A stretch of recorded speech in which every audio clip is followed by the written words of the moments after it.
Ще раз мої вітання в етері суспільного програма «Тема дня Крим». В студії з вами ведуча Лариса Волошина. Дякую, що залишаєтесь з нашим телеканалом. Москва відкидає будь-які спроби України обговорити питання деокупації Криму під час саміту лідерів 4 країн в Парижі, які мають відбутися 9 грудня. Про це заявив лідер Меджлісу кримськотатарського народу Рифат Чубаров.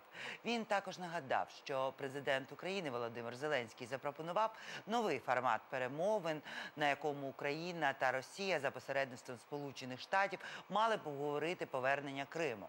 На це прес-секретар російського президента Дмитро Песков заявив, що обговорення теми Криму неможливо. Чи можна тему звільнення Криму повернути в міжнародний порядок денний та як це можна зробити, ми поговоримо з нашим гостем.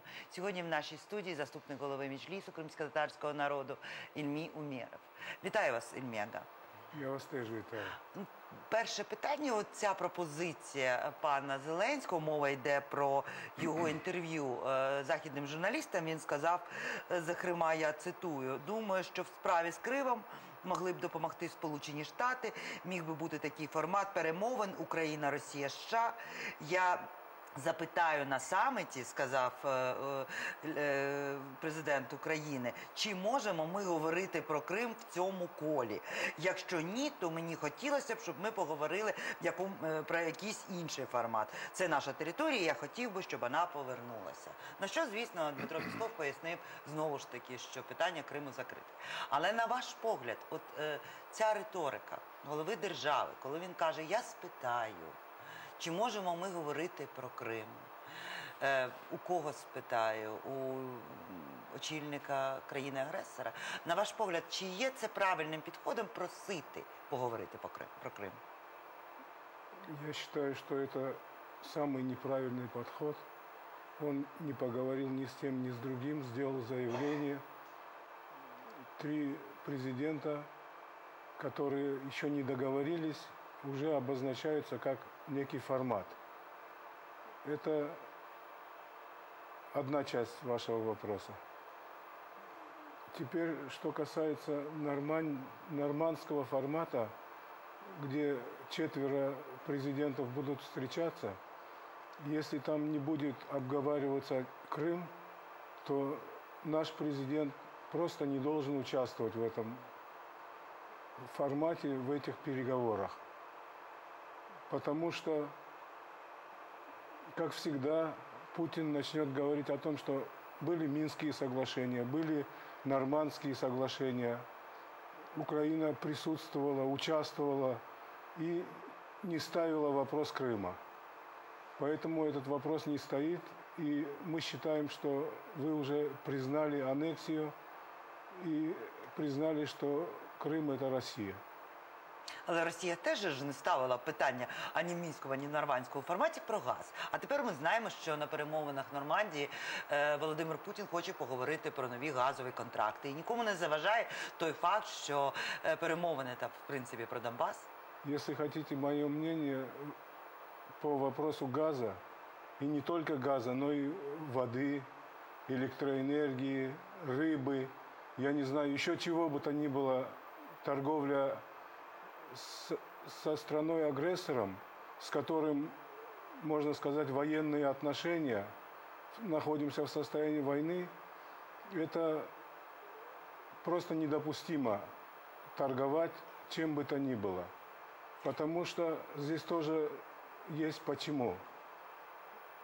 Кто потом будет поддерживать в мире страну, которая не блюдет собственные интересы? Ну, Ільміга, для того, щоб все ж таки бути до кінця об'єктивними, треба говорити, що і раніше в нормандському форматі питання Криму не підіймалося. Ба більше, на початку окупації Криму, буквально в перші місяці, був скликаний так званий Женевський формат. Не на рівні лідерів країн, але пан Лавров і пан Дещіца з українського боку, американці тоді теж, тобто там були кілька країн, в тому числі і Сполучені Штати, вони зустрічалися. І в Парижі, і в Женеві було 2 зустрічі. І ці зустрічі були суто по Криму. Але потім Петро Порошенко прибрав цей формат, замінивши його на нормандський. Тому що в Нормандії вважалося, що там зустрічаються лідери держав, і це більш така презентативна ситуація. Чому саме зараз Меджліс ставить питання про те, що в Нормандії треба ставити питання Криму? Вообще Меджлис этот вопрос ставил всегда. Просто, может быть, он не так остро выпячивался во время тех встреч, о которых вы сейчас сказали. Сейчас просто опасна для Украины позиция, которую занимает президент Украины. Президент должен занимать четкую, последовательную, проукраинскую позицию. Он же... Що змінилося на ваш Сейчас я погляд? одну фразу скажу.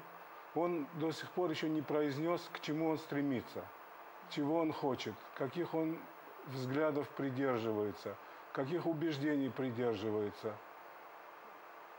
И мы, отправляя его от имени государства на очередную встречу в нормандском формате, не знаем, что он там будет отстаивать.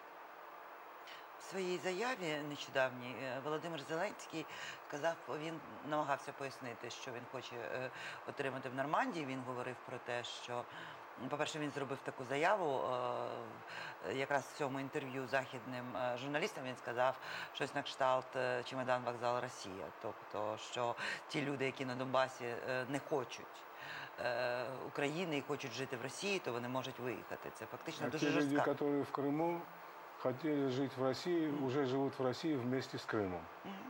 Цікаво, що Зеленський в своєму зверненні, відеозверненні, він говорив про те, що він прагне миру, він говорив про те, що є політики, маргінали, політики, які мають піти у небуття, старі політики, які хочуть воювати. Тобто він фактично от ставить питання про те, що він хоче мирного повернення. От на ваш погляд, от це питання, не ставити питання Криму в Нормандії, не піднімати питання Криму, поки не вирішиться питання Донбасу. Може, все ж таки це такі спроби якось дипломатичним шляхом вирішити? Чи все ж таки це неправильний шлях? Вы знаете, люди, которые находятся на передовой, наверное, они меньше всех хотят воевать, потому что они знают, что это такое. А надоела война тем, кто лежит на диване и комментирует в соцсетях те или иные события.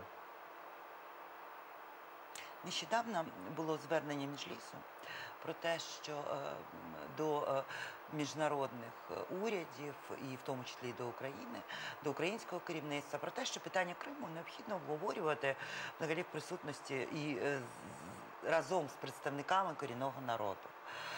Ми обговорювали в нашій програмі це питання разом з Борисом Бабіним. Він сказав, що ця заява ґрунтується на міжнародних конвенціях і деклараціях про права корінних народів.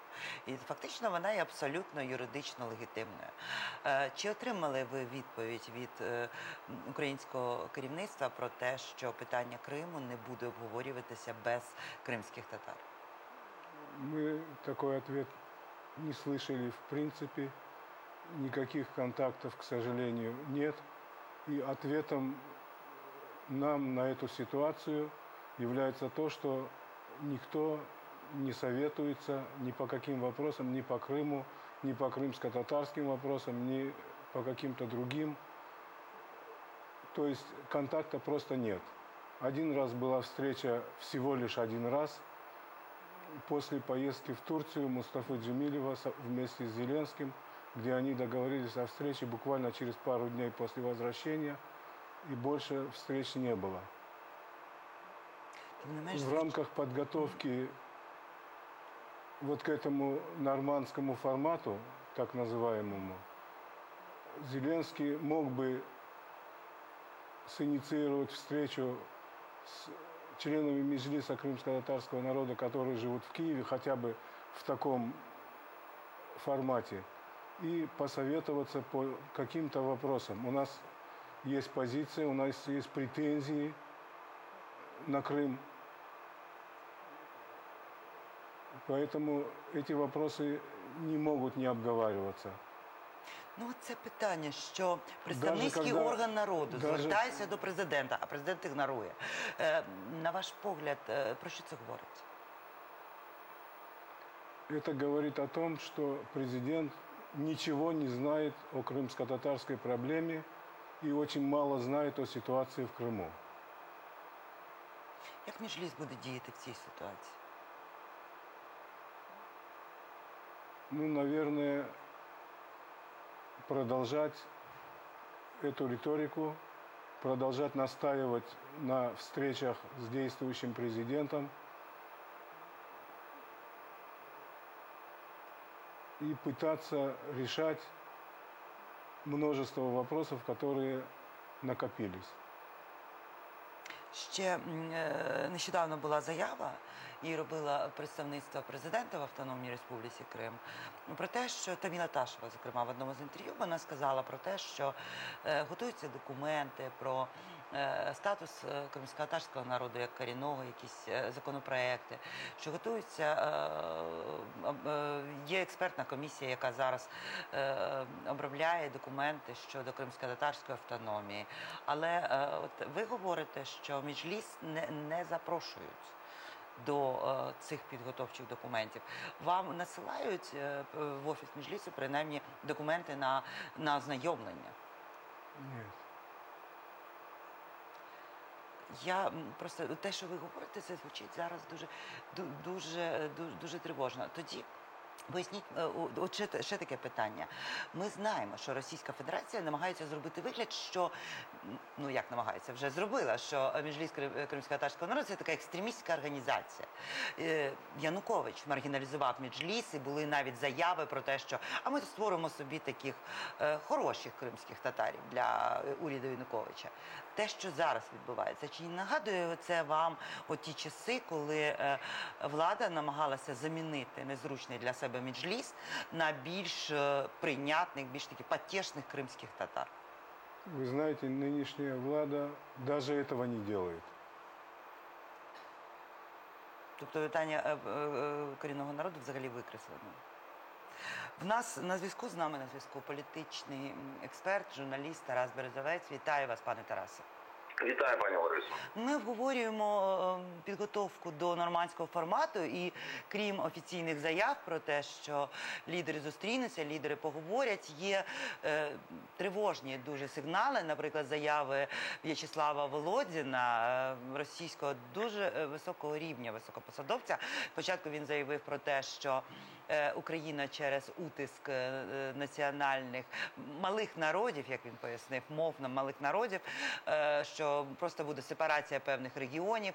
Потім були заяви про те, що це така була його особиста думка, це не позиція російського керівництва, але от буквально сьогодні були опубліковані, агенція ТАРС опублікувала заяву голови Держдуму Російської Федерації В'ячеслава Володіна про те, що парламент Російської Федерації отримав звернення від Угорщини про те, як угорські парламентарі просять Російську Федерацію допомогти захистити права угорськомовної меншини. На ваш погляд, що означають ці заяви?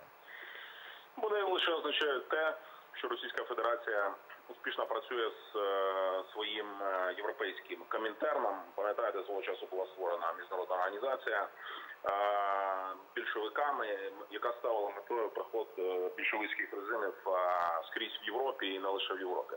От приблизно те саме ми сьогодні спостерігаємо. Режим Віктора Орбана давно має дуже тісні стосунки з Росією, навіть незважаючи на санкції, які Угорщина формально підтримує, вона кожного разу намагається зробити максимально приємне Росії, неприємне Україні. Тим більше це тенденція зараз посилиться з тим, що Єврокомісар з питань сусідства якраз таки став етнічний угорець, який сказав так двозначно, що завданням його керівництва комісією пріоритетом буде питання України. Ми тепер розуміємо, що означає пріоритетом. Тому, що це означає формально? Формально це означає, що буде загострюватися ситуація в Закарпатській області. І тепер вона буде підігріватися не лише урядом Угорщини, але й росіянами, тому що, можливо, там ми мало спостерігали за активізацію різних русинських, різних сепаратистських діячів. А вони всі ці роки навіть війни дуже активно їздили до Москви, брали участь в різних заходах, робили офіційні заяви. А зараз вони будуть мати для цього ще відповідно дуже серйозну фінансову підтримку. Тому це означає, що нам треба готуватись. Це не єдина буде гаряча точка. Давайте подивимося на Придністров'я. І там ці натяки так само стосувалися болгарської меншини, яка теж болгарська меншина дуже охоче дивиться в бік Російської Федерації. Тому таких гарячих точок на мапі України Росія збирається запалити одразу в кількох регіонах. Ну, от заява Міністерства закордонних справ щодо цього висловлення пана Володіна, вона звучить, як українське МЗС назвали це маніпулятивною заявою російського спікера. Але от, наприклад, пан Віталій Портніков в своїй статті пише про те, що це велика небезпека, що насправді не можна думати, що мова йде тільки про заяви, тому що пан Володін за кілька днів до того, як робити такі заяви, був топ-спікером на російському РНБО, де якраз розглядалося питання України. Чи, на ваш погляд, чи достатня реакція зараз спостерігається на рівні української влади на от такі вже неодноразові заяви російського спікера Держдуми? Ну, я нагадаю, що Володін був не просто на Раді безпеки Росії. Ця Рада безпеки включала виключно силовиків, і спікер Державної думи Володін був взагалі єдиною штатською людиною на цьому заході. Всі інші були представники, керівники ФСБ, керівники російської армії, тобто всі російські спецслужби і всі силові структури. А чому там був присутній Володін? От вам власне і відповідь. Тому що формально темою цього засідання Російської ради національної безпеки був нормандський саміт і, як вони сказали, ситуація в Україні. Тепер ми прекрасно розуміємо, що на цій нараді Путіна з силовиками, очевидно, обговорювалося і питання взаємодії з країнами, які можуть створити Україні додаткові проблеми з тією саме Угорщиною. От. А очевидно, так само, що президент України, я про це вчора якраз публічно оголосив, я був дуже подивований тим, що Путін Раду безпеки провів напередодні нормандського саміту. Очевидно, він готується дуже серйозно, а Зеленський нічого не проводить. Тільки сьогодні з'явився анонс, що, можливо, така Рада безпеки дійсно відбудеться. Але, як на мене, вже запізно, тому що часу залишилося менше тижня. І проводити Раду нацбезпеки, треба було як мінімум ще місяць тому, коли стало відомо про зустріч у Парижі. Реакція абсолютно неадекватна. Єдине, кому почули, був спікер Разумков, який щось проблеяв, там не зрозуміло, що, мовляв, що це не їхня компетенція. От, не було жодної жорсткої реакції ні з боку президента Зеленського, ні МЗС. І це очевидно, росіяни робили ці заяви на гострення, розуміючи, що Зеленський не піде на загострення, він боїться зірвати будь-які подібною заявою приїзд туди російського лідера Владимира Путіна. І тому вони нахабніють, і очевидно, що вони будуть діяти ще більш зухвало, розуміючи, що адекватної відповіді вони не отримають. Дякую, пане Тарасе. З нами на зв'язку був Тарас Березовець, політичний експерт, журналіст. А ми повертаємося до розмови з Ільмією Умєровим. От, Ільмія, ми почули цю ситуацію. Тобто ситуація загрозлива. Голова Держдуми, проводиться РНБО, українське питання. І тепер йдуть вже заяви зі боку, принаймні в ці заяви абсолютно агресивні щодо української держави, вже долучаються до них, принаймні в цих заявах звучать вже уряди і керівництва інших країн. І з іншого боку ми чуємо, наприклад, висловлювання і самого Володимира Зеленського про те, що можна було б і домовитися про статус регіональної російської мови. Тобто така якась дивна ситуація. З одного боку, представницький орган корінного кримськотатарського народу ігнорується як суб'єкт, а з іншого боку, в Україні виникають зараз якісь інші суб'єкти, як російськомовні, як угорська меншина чи ще щось. Наскільки на ці заявлення Володіна українські представители, или раз там говорил спикер парламента, здесь ответ тоже давал спикер парламента. И сказал о том, что у нас нет национальных меньшинств, у нас нет маленьких или больших народов, у нас есть один украинский народ, правда он многонациональный, только что их не было, теперь народ стал многонациональным. Ни одного заявления, ни одной ноты, никакого протеста. никакой апелляции к партнерам на Западе мы не слышим. Вот это такая преступная позиция. Ще одне питання, яке я хотіла з вами обговорити. Пройшов достатній строк після того, як почав діяти новий закон про державну українську мову, навколо якого якраз і до якого і про шкідливість якого або дискримінаційний характер, якого говорить пан Володін. Так от цей закон, він передбачав, що через півроку після його прийняття має бути написаний закон про мови корінних народів. Чи цей закон, він мав би бути розроблений, це, звісно, стосується в першу чергу статусу кримськотатарської мови, її впровадження, її якогось підтримки. Чи отримували ви пропозицію обговорити, ну, як Меджліс кримськотатарського народу, обговорити цей закон, чи зв'язувався з вами хтось? Чи знаєте ви взагалі, що він розробляється? Что він розробляється, знаємо, но пропозиції не чули. Ну, говориться, що він має до січня бути поданий, тобто це вже ось. Ви бачили його? Ні. З того, що ми зараз от обговорювали, дуже тривожно. Що ви очікуєте від нормандського формату? Честно, ничего. Никаких результатов эта встреча, скорее всего, не даст. Если у Зеленского хватит духу поднять крымский вопрос, отвернется Путин. Если не поднимет этот вопрос, проиграет Украина в целом.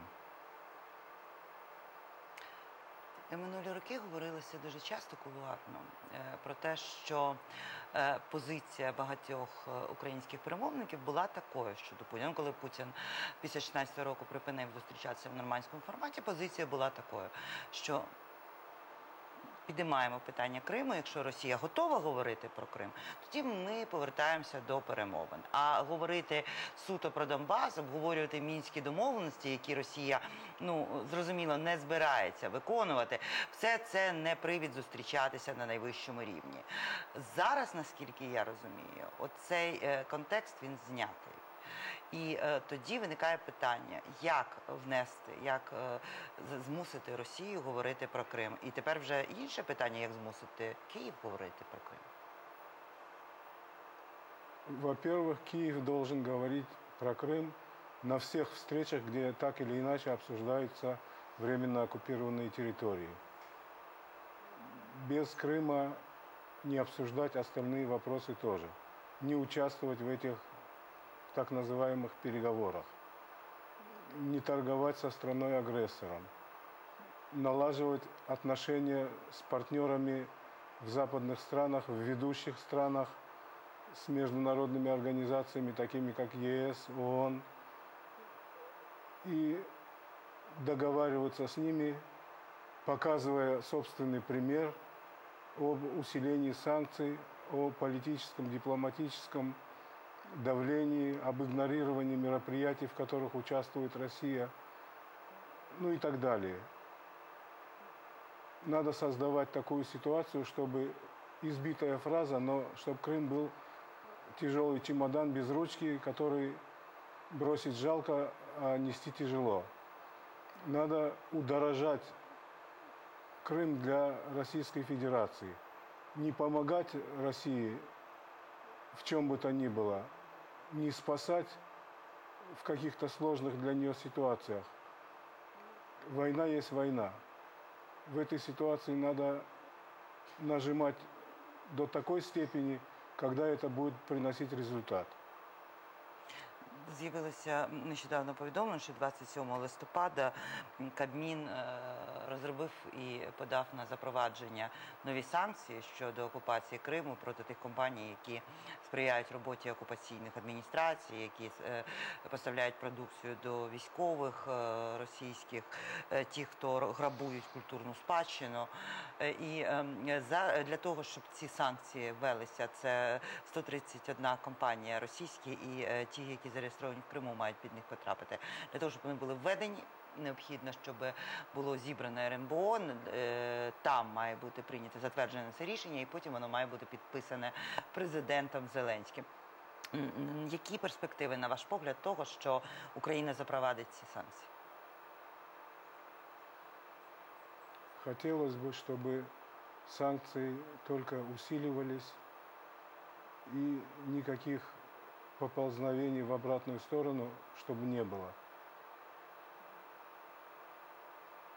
Але от коли це таке питання нормандського формату, і очевидно, що Та подготовка к нормандскому формату, которая проходит на наших глазах, пока оптимизма не придает.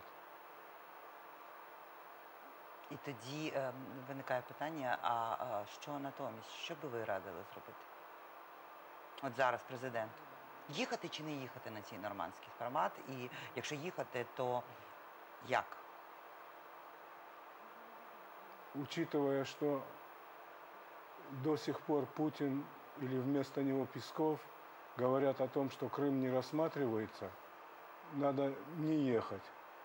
Надо без Путина встречаться с партнерами и отрабатывать варианты дальнейшего оказания давления на Российскую Федерацию.